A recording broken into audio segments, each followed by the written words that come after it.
ઘનશ્યામ મહારાજની જય. હરે કૃષ્ણ મહારાજની જય. એકવાર માર્કંડેય મુનિ બ્રહ્મચારીના વેશે પોતાના શિષ્યોને સાથે લઈને હરિપ્રસાદજીના ઘર પ્રત્યે આવ્યા. હરિપ્રસાદજીએ એમનું રૂઢી રીતે સન્માન કર્યું. પછી એમને જ્યોતિષી જાણીને હાથ જોડીને બોલ્યા કે હે બ્રહ્મચારી, તમે અમારા પુત્રનું નામકરણ કરવાની યોગ્ય છો, માટે કૃપા કરીને થોડા દિવસ રોકાવ અને નામકરણ કરો. આવી રીતના હરિપ્રસાદજીના વચન સાંભળ્યા ને એટલે બ્રહ્મચારી તો ઘણા પ્રસન્ન થયા. પછી વેદશાસ્ત્ર પ્રમાણે નામકરણ કરવા લાગ્યા. બ્રહ્મચારી કે હે હરિપ્રસાદજી, આ તમારા પુત્રનો જન્મ કર્ક રાશિમાં છે અને વળી પોતાના આશ્રિતજનોના મનને પોતાની મૂર્તિને વિશે હરી લેશે, એટલે હરિ એવું નામ થશે. અને વળી એમના શરીરનો કૃષ્ણ વર્ણ છે તેથી કૃષ્ણ નામ થશે. અને એ બે ભેગા મળીને હરિકૃષ્ણ એવું ત્રીજું નામ પણ થશે. અને મેઘ જેવા સર્વેના મિત્ર થશે, માટે ઘનશ્યામ એવું પણ નામ થશે. અને ત્યાગ, વૈરાગ્ય, તપ, યોગ અને જ્ઞાન આ 5 ગુણે કરીને શિવજી જેવા થશે, માટે નીલકંઠ એવા નામે પણ કહેવાય છે. અને વળી આ તમારા પુત્રના હાથમાં કમળનું ચિહ્ન છે, માટે એ તો લક્ષાવધિ મનુષ્યના નિયંતા થશે. અને વળી ચરણમાં વજ્ર, ઉર્ધ્વરેખા, અંકુશ, જવ, જાંબુ, ગોપદ, ધ્વજ, કળશ, વ્યોમ, અર્ધચંદ્ર આ બધાય 16 ચિહ્ન છે.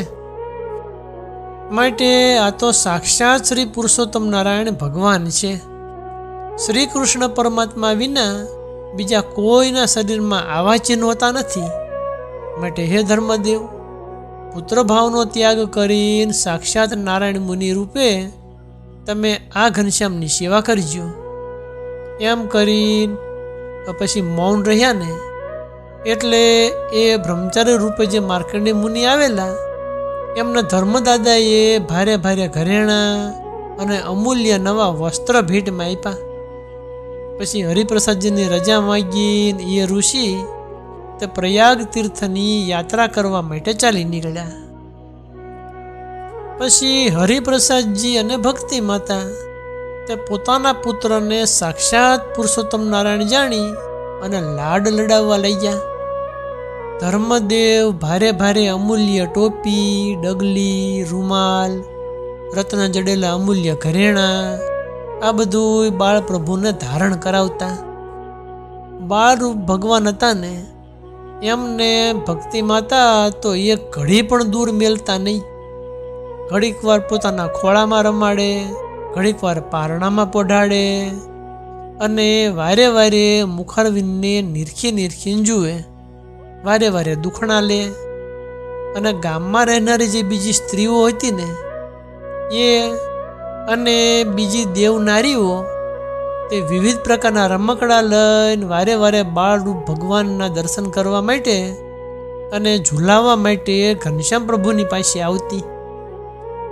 પછી ભગવાન તો ભાંખોડિયાભર ચાલવા શીખ્યા ને એટલે ગામના જે બીજા બાળકો હતા એમની ભેળા ધર્મદેવના ફળિયામાં રમતા. અને વળી ક્યારેક તો કોઈને પક્ષીને જોવે ને તો ક્યારેક બી જતા અને રોવા માંડતા. એટલે ભક્તિ માતા ઉતાવળા આવીને બાળપ્રભુને તેડી લેતા અને ગાયનું પૂંછડું માથે ફેરવતા. ચૌટાની એટલે કે 4 રસ્તાના ચોકની ધૂળ તે માથેથી ઉતારતા અને લૂણ ઉતારીને ચૂલામાં નાખતા. નારાયણ કવચનો પાઠ કરાવતા. એવી રીતે પ્રેમવતી માતા અને બીજી સ્ત્રીઓ તે મહારાજની રક્ષા કરતી હતી. પછી શ્રી ઘનશ્યામ મહારાજ પગે ચાલવા લાગ્યા અને મોટા ભાઈ રામપ્રતાપજીની આંગળી ઝાલીને ગામમાં અને ગામની બહાર ફરતા. ગામના સમીપે જે નારાયણ સરોવર છે ને એમાં પોતાના બરોબરિયા જે બાળક એમની સાથે જળ ક્રીડા કરતા. એ સરોવરથી પૂર્વ બાજુ ઘનશ્યામબાગ નામે જે બગીચો છે ને, એમાં નાના પ્રકારના પુષ્પ ઝૂકી રહેલા અને કેટલાય પ્રકારના ફળો નમી રહેલા એવો એ સરસ આંબાવાડિયાનો બગીચો છે. એમાં જઈને પોતે રમતો રમતા. નાના પ્રકારના ફળો જે દાડમ, દ્રાક્ષ, અંજીર, જાંબુ, અખરોટ, બદામ, પાકેલી કેરીઓ, કેળા, આ બધા ફળો જમતા. બીજા બાળકોને પણ આપતા. અને જાઈ, જુઈ, મોગરો, ચંપો, કેતકી, ગુલાબ, બોરસલ્લી એના પુષ્પ લાવી અને પોતાના પિતા જે ધર્મદેવ હતા ને, તે દેવ સેવા કરતા એટલે એમને પણ આપતા.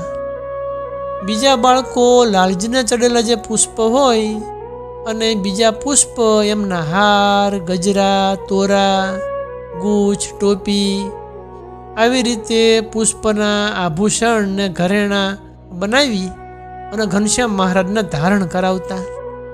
પછી સર્વે બાળકો ઘનશ્યામ પ્રભુના દર્શન કરી અને ખૂબ જ રાજી થતા. રમતો રમવાની મેલી અને જમવાના સમયે ઘરે પણ જતા નહીં. હરિપ્રસાદજી ઘનશ્યામની રાહ જુએ કે ઘનશ્યામ આવે તો જમવા બેસીએ, પણ ઘનશ્યામ મહારાજ તો આવે નહીં. પછી મોટા ભાઈને બોલાવવા મોકલતા. તે મોટા ભાઈ જઈને કહેતા કે હે ઘનશ્યામ, ચલો अपने पिताजी जिमने को तुमको बुलावत है, आज तो बहुत देर हो गई. પછી રામ પ્રતાપજીની આંગળી ઝાલીને ઘનશ્યામ પ્રભુ ઘરે આવતા. પ્રેમવતી માતા ઘનશ્યામને પગ ધોવરાવી અને જમવા માટે બેસાડતા. નાના પ્રકારના જે ભોજન એને જમીન ચડું કરીને પછી કોગળા કરતા અને મુખવાસ લઈને પોતાના પિતા પાસે ભણવા માટે બેસતા. કોઈ સમયે ગામથી જરા દૂર જે ગૌઘાટ છે ને, એમાં મોટા ભાઈની સાથે સ્નાન કરવા જાય.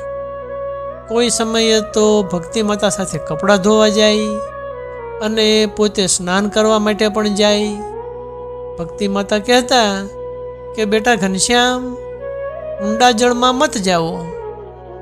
પછી ઘનશ્યામ મહારાજ ઊંડા જળમાં જતા નહીં. માતાશ્રી જ્યારે શરીર ચોળીને નવરાવે ને, ત્યારે ખોટું ખોટું રોવે અને પક્ષીને દેખીને ભય પામે.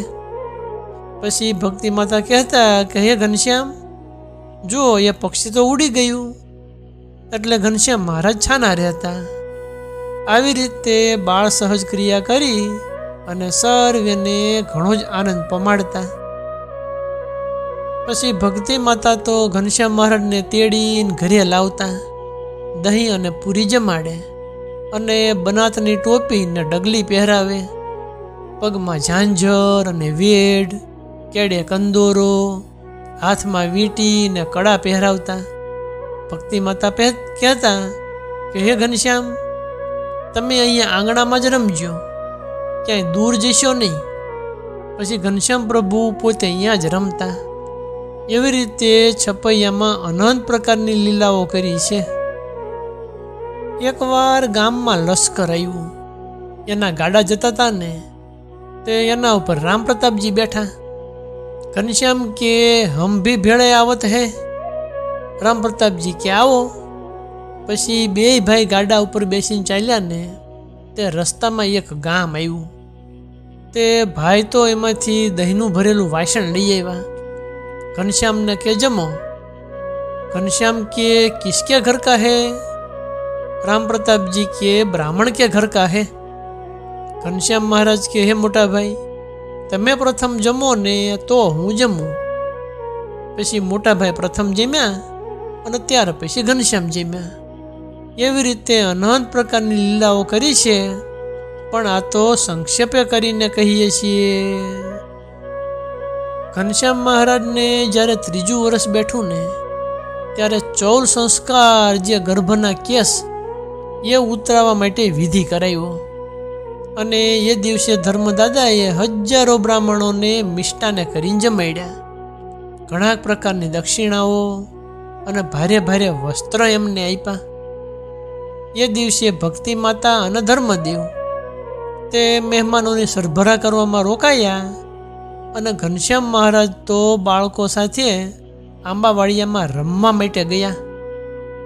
હવે મહાઅસુર જે કાલિદત્ત નામે દૈત્ય હતો ને તે ભગવાનને મારવા માટે આવ્યો અને એ દૈત્યએ વેતાળ, ભૂત, રાક્ષસ, બ્રહ્મ રાક્ષસ, પ્રેત, પિશાચ, કુષ્માંડ, યક્ષ આવી રીતે ભૂતોનું સૈન્ય લઈ અને છપૈયાપુરને ચારેય બાજુથી ઘેરી લીધું. પછી તો પોતાની જે માયા હતી ને એનો વિસ્તાર કર્યો. તે આકાશમાં ભારે મોટો વંટોળ થયો. મહાવાયુ ને ગર્જના અને વરસાદની સાથે આકાશમાંથી પથ્થરની પણ વૃષ્ટિ થવા માંડી. હવે આવું તોફાન જોયું ને તે બાળકો બધા આંબાના ઝાડ નીચે છુપાઈ ગયા. હવે કાલિદત્ત એ વખતે આવ્યો તે ઘનશ્યામને લઈ અને આકાશ માર્ગે ઉપડ્યો. પણ ઘનશ્યામે એની સામું જોયું ને ત્યાં તો બળવા માંડ્યો.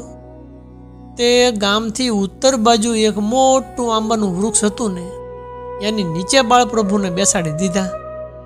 હવે ઘનશ્યામને મારવા માટે આંબા ઉપર ચડ્યો અને પછી મોટું સ્વરૂપ ધારણ કરી અને આંબાના વૃક્ષ ઉપર આકાશમાંથી પીડ્યો. એટલે એણે જાણ્યું કે ઘનશ્યામ આંબાના વૃક્ષ નીચે દબાઈને મરી ગયા છે. પણ બાળરૂપ ભગવાનની દ્રષ્ટિનો તાપ લાગ્યો ને તે ભૂત, પ્રેત, પિશાચ એ બધાય પોતાનો જીવ લઈને ભાગ્યા. અને ધર્મદાદાની જે 12 સ્ત્રીઓ શ્રદ્ધા, મૈત્રી આદિક જે ઘનશ્યામ મહારાજના 12 માતાઓ તે દિવ્ય સ્વરૂપે અહીંયા આવ્યા. બાળપ્રભુને વસ્ત્ર, પુષ્પહાર અને દિવ્ય આભૂષણ ધારણ કરાવ્યા અને પોતે સ્તનપાન કરાવવા માટે બેઠી. તે ઘનશ્યામ પ્રભુએ માતાઓને ઐશ્વર્ય પમાડવા માટે એક સાથે 12 સ્વરૂપ ધારણ કર્યા અને 12 માતાઓનું સ્તનપાન કર્યું. હવે પેલો રાક્ષસ જે કાલિદત્ત હતો ને તે એને તો પ્રભુએ દ્રષ્ટિ માત્ર એ કરીને નાશ કરી નાખ્યો. એની માયા પણ બધી નાશ પામી ગઈ. હવે માતા પ્રેમવતી તો ઘનશ્યામ મહારાજને ગોતવા લઈ ગયા. ક્યાંય જોયા નહીં ને એટલે ભક્તિ માતા રોવા માંડ્યા. પછી હરિપ્રસાદજી ને બીજા કુટુંબીજનો ભેગા થયા. બધાય કે આ ઠેકાણે બધાય બાળકોની સાથે ઘનશ્યામ રમતા હતા અને થોડીક વારમાં ક્યાં ગયા. પછી બધા બાળકોને બોલાવીને પૂછ્યું ને તો બાળકોમાંથી મંછારામ નામે જે મામાના પુત્ર હતા ને એમણે કીધું કે આ વાતની મને ખબર છે. જ્યારે તોફાન આવ્યું વરસાદનું, આંધી ચડી, ત્યારે એક મોટો તાડ જેવો પુરુષ હતો ને તે ઘનશ્યામને ઉપાડી અને આકાશ માર્ગે જતો રહ્યો અને અમને બીવરાવ્યા તે અમે બધા તો ઘરે આવતા રહ્યા. હવે શ્રી સ્વામિનારાયણ વિચરણ લીલામૃતની બીજી જે કથા તે આપણે આગળ કહીશું. અત્યારે કથાને વિરામ આપીએ. બોલો સ્વામિનારાયણ ભગવાનની જય.